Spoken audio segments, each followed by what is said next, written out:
Assalamualaikum warahmatullahi wabarakatuh.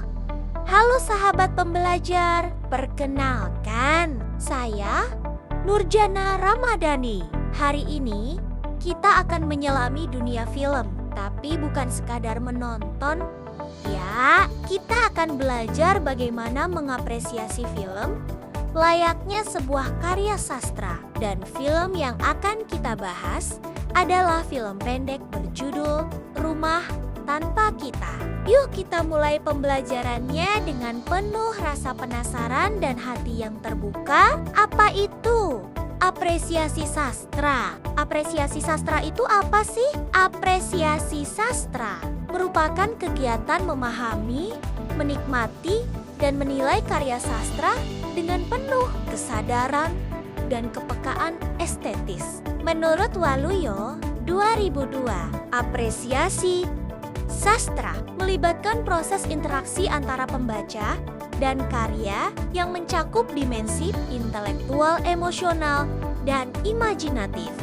Dalam dunia pendidikan apresiasi, sastra penting untuk membangun empati dan memperkaya wawasan budaya. Kini, karya sastra tak hanya hadir dalam bentuk teks, melainkan juga dialihwahanakan menjadi media visual seperti film. Salah satu film pendek yang layak diapresiasi adalah Rumah Tanpa Kita, yang menyajikan kisah keluarga Indonesia dengan pendekatan intim dan emosional. Selanjutnya, bagaimana karya sastra beradaptasi ke film? Karya sastra merupakan ekspresi pikiran, perasaan, dan imajinasi manusia melalui bahasa yang indah. Secara umum, sastra terbagi menjadi 3 jenis: puisi prosa dan drama. Ketiganya dapat diadaptasi ke dalam bentuk film dengan penyesuaian elemen estetika dan media.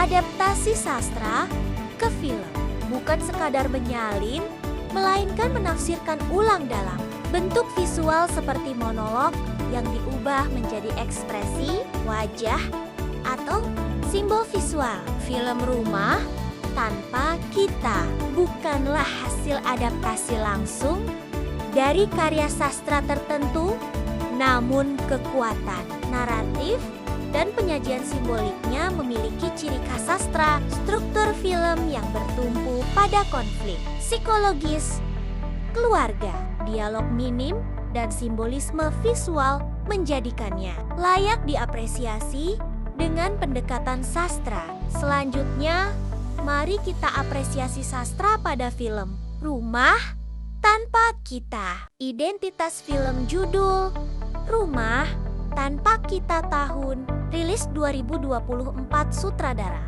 Yuda Julian. Ide, cerita, dan penulis skenario Helmy Shah. Produser Helmy Shah dan Yuda Julian. Negara produksi Indonesia. Produksi Mata Suara Production. Pemeran Putri Ayudhya Helmy Shah, Zahira Hairani Faisal Hamudi, Gerald Abdullah Luki, Carlen. Durasi 34 menit. Genre drama keluarga. Sinopsis film ini berlatar 2 waktu, tahun 1995 dan ke 1998. Di tahun 1995, ayah mengalami gangguan jiwa dan tinggal bersama istri serta 2 anak mereka.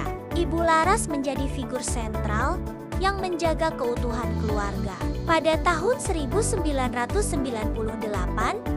peran berbalik. Sang ibu yang mengalami gangguan jiwa dan sang ayah kini merawatnya.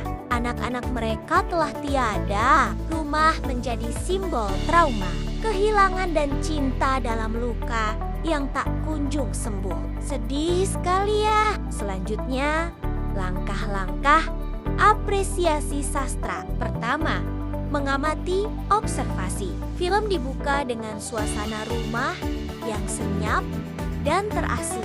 Teknik pengambilan gambar yang dominan pada shot statis dan close-up memperkuat kesan hampa dan emosional. Tata artistik menghadirkan properti rumah tangga era 1990-an, mulai dari kaleng biskuit, kipas angin, hingga lemari kayu yang menambah atmosfer keotentikan. Kedua, memahami interpretasi. Makna yang ingin disampaikan adalah tentang rumah sebagai ruang emosional, bukan sekadar bangunan. Rumah itu menjadi tempat hadirnya trauma, kehilangan, dan cinta yang tidak pernah terucap. Film ini merefleksikan bagaimana gangguan mental dalam keluarga bukan hanya tentang sakitnya satu orang, tetapi luka bersama yang tak terlihat. Ketiga, menilai evaluasi. Film ini menunjukkan kualitas produksi yang tinggi. Akting Putri Ayudhya sangat kuat secara emosional, mampu menyampaikan rasa lelah, harap, dan putus asa tanpa perlu banyak dialog. Transisi dari tahun 1995 ke 1998 dilakukan secara halus melalui elemen visual dan suasana rumah. Penggunaan suara ambian dan musik minimal memperkuat kesan realistis dan sunyi. Keempat, menghargai apresiasi estetik. Estetika film ini terletak pada sunyi dan simbol. Meja makan yang kosong, suara hujan, dan percakapan satu arah menjadi representasi kesepian yang mendalam. Film ini tidak mengandalkan konflik fisik, tetapi luka emosional yang tersisa di ruang-ruang rumah.